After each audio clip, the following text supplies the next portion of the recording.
പഠിക്കാൻ പോകുന്ന topic right to a clean and supportive environment ആണ്. ഈ ചാപ്റ്ററിൽ പറയുന്നത് ഒരു പേഷ്യൻറ്റിന്, ഒരു രോഗിക്ക് വേണ്ട ഏറ്റവും വലിയ ആവശ്യം അല്ലെങ്കിൽ സുരക്ഷ എന്ന് പറയുന്നത് ചുറ്റുപാടും വൃത്തിയായിരിക്കുക അല്ലേ. വൃത്തിയായിരിക്കുന്നത് മൂലം നമ്മുടെ ഈ പറയുന്ന അണുബാധ പോലുള്ള അപകടങ്ങൾ കുറയുകയാണ് ചെയ്യുന്നത്. അപ്പം നമ്മൾ ചെയ്യുന്ന കാര്യങ്ങൾ എന്തൊക്കെയാണ്, നമ്മൾ എന്തൊക്കെ കാര്യങ്ങളാണ് ചെയ്യാനുള്ളതെന്ന് നമുക്ക് നോക്കാം. ഫസ്റ്റ് പറയുന്നത് ഇൻഫെക്ഷൻ കൺട്രോൾ. ഇൻഫെക്ഷൻ കൺട്രോൾ എന്ന് പറയുമ്പോൾ എന്താണ്? അണുബാധകളെ നിയന്ത്രിക്കുക. എങ്ങനെയൊക്കെയാണ് നമ്മൾ അണുബാധകൾ നിയന്ത്രിക്കുന്നതെന്ന് നോക്കാം. നമ്മൾ എന്താണ് ബെഡ്ഷീറ്റ് കാര്യങ്ങളൊക്കെ നമ്മൾ വൃത്തിയായി സൂക്ഷിക്കുക. അതുപോലെ തന്നെ എന്താണ് പറയുന്നത്, എക്യുപ്മെൻറ്റ്സ് അല്ലെങ്കിൽ ഉപകരണങ്ങളൊക്കെ നമ്മൾ അണുബാധ വിമുക്തമായിട്ട് നമ്മൾ ഉപയോഗിക്കുക. ഉപകരണങ്ങളൊക്കെ നമ്മൾ അണുബാധ വിമുക്തമായിട്ട് നമ്മൾ യൂസ് ചെയ്യുക എന്നതാണ് പറയുന്നത്. Next waste management. Waste management എന്ന് പറയുമ്പോൾ പ്രോപ്പറായിട്ടുള്ള വേസ്റ്റ് മാനേജ്മെൻറ്റ് നമ്മൾ ഡിസ്പോസ് ചെയ്യുക. വേസ്റ്റൊക്കെ നമ്മൾ ശരിയായ രീതിയിൽ നമ്മൾ സംസ്കരിക്കണമെന്നാണ് പറയുന്നത്. മൂന്നാമത്തേത് air and water quality. Air and water quality എന്ന് പറയുമ്പോൾ നമ്മൾ വായുവിലൂടെ പകരുന്ന രോഗങ്ങളൊക്കെ തടയാൻ വേണ്ടി നമ്മൾ മുൻകരുതലുകൾ എടുക്കുക. വായുസഞ്ചാരമുള്ള മുറികളിൽ പോകുക. അതുപോലെ ശുദ്ധമായിട്ടുള്ള കുടിവെള്ളങ്ങൾ നമ്മൾ കുടിക്കുക എന്നുള്ള കാര്യങ്ങളൊക്കെയാണ് പറയുന്നത്. പിന്നെ എന്താ ഫിസിക്കൽ സേഫ്റ്റി. ഫിസിക്കൽ സേഫ്റ്റി എന്ന് പറയുമ്പോൾ നമ്മുടെ ശാരീരിക സുരക്ഷ. ഇപ്പോൾ നമ്മൾ വഴുവഴുപ്പുള്ള തറകളൊക്കെ ഇറങ്ങുമ്പോൾ നമ്മൾ ഫോൾ പ്രൊട്ടക്ഷൻ, നമ്മളെ സുരക്ഷയ്ക്ക് നമ്മൾ വേണ്ടിയിട്ടുള്ള മുൻകരുതലുകൾ എടുക്കുക എന്നുള്ളതാണ് പറയുന്നത്. നെക്സ്റ്റ് പറയുന്നത് ഡിഗ്നിറ്റി ആൻഡ് പ്രൈവസി എന്ന് വെച്ചാൽ എന്താണ്? സ്വകാര്യത.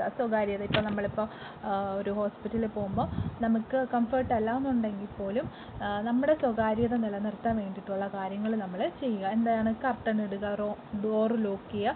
ഇത്തരം കാര്യങ്ങൾ നമ്മൾ നമ്മുടെ പ്രൈവസിക്ക് വേണ്ടി നമ്മൾ ചെയ്യുന്ന കാര്യങ്ങളാണ്.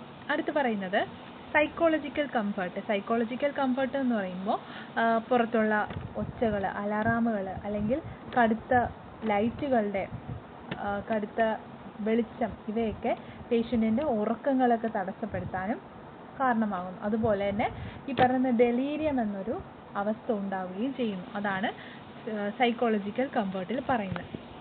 Next nutritional and physical support. അതായത് പോഷകാഹാരങ്ങൾ കൊടുക്കുക, അതുപോലെ തന്നെ അവരെ നല്ല രീതിയിൽ സപ്പോർട്ട് ചെയ്യുക അല്ലേ. ഇതാണ് പറയുന്നത്.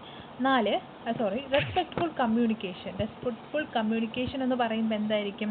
രോഗിയോട് നല്ല രീതിയിൽ സംസാരിച്ച് ഇടപെടുക എന്നതാണ് ഇതിൽ പറയുന്നത്. ലാസ്റ്റ് പറയുന്നത് ഇൻസ്റ്റിറ്റ്യൂഷണൽ റെസ്പോൺസിബിലിറ്റി. എന്തായിരിക്കും?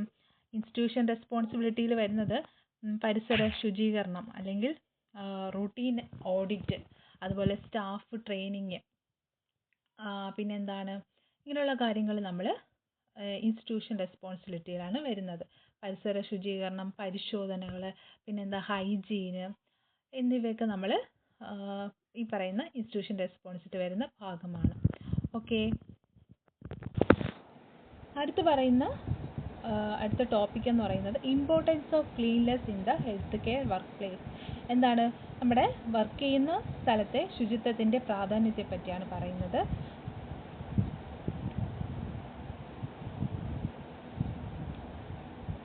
അതായത് വേറെ ഒന്നുമില്ല, നമ്മളിപ്പോൾ ഒരു ഹോസ്പിറ്റലിൽ പോകുമ്പോൾ നമ്മുടെ പരിസരം, നമ്മൾ പിടിക്കുന്ന ചുമരുകളായിക്കോട്ടെ, പിടികളായിക്കോട്ടെ, അല്ലെങ്കിൽ മേശകളായിക്കോട്ടെ, വാതിലുകൾ, റൂമുകൾ എന്നിവിടങ്ങളിൽ ഈ അണുബാധകളൊക്കെ അടങ്ങിയിട്ടുണ്ട് അല്ലേ.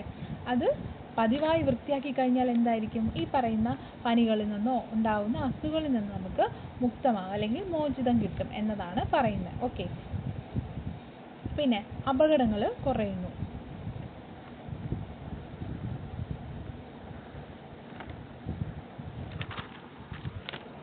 അടുത്ത് പറയുന്നത് ensuring staff safety and occupational health. എന്തായിരിക്കും?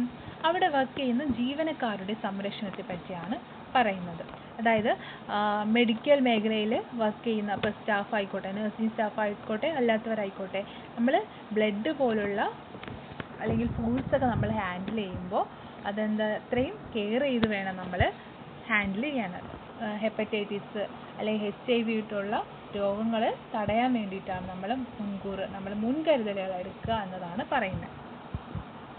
Okay, next physical safety. Physical safety എന്ന് പറയുമ്പോൾ എന്താണ്? ഓരോ കാര്യങ്ങൾ നമ്മൾ ചിട്ടയായിട്ട് നമ്മൾ ചെയ്യുക. ഓക്കെ, നെക്സ്റ്റ് പറയുന്നത് എന്താണ്? Preserving professionalism and patient trust. അതായത് എന്താണ്? നമ്മൾ ചെയ്യുന്ന പ്രവൃത്തികളെ വിലയിരുത്തുന്നതിനെയാണ്, അതായത് നമ്മൾ ചെയ്യുന്ന പ്രവൃത്തികളെ പേഷ്യൻസ് വിലയിരുത്തുന്നതിൻ്റെ ഭാഗമായിട്ടാണ് ഇതിൽ പറയുന്നത്.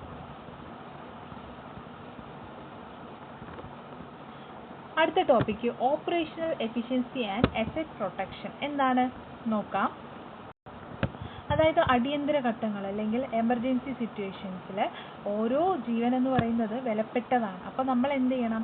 നമ്മുടെ ജോലി സ്ഥലങ്ങളിൽ ജീവൻ രക്ഷാ ഉപകരണങ്ങൾ അല്ലെങ്കിൽ പേഴ്സണൽ പ്രൊട്ടക്റ്റീവ് എക്യുപ്മെൻറ്റ്സ് നമ്മൾ ഉപയോഗിക്കുക. എന്തൊക്കെ? മാസ്ക് ധരിക്കുക, ഈ പറയുന്ന ഗ്ലൗസ് ധരിക്കുക, ഇങ്ങനെയുള്ള കാര്യങ്ങളൊക്കെ നമ്മൾ നമ്മുടെ സ്വയം സംരക്ഷണത്തിന് വേണ്ടി നമ്മൾ ഉപയോഗിക്കുക എന്നതാണ്. ഓക്കെ,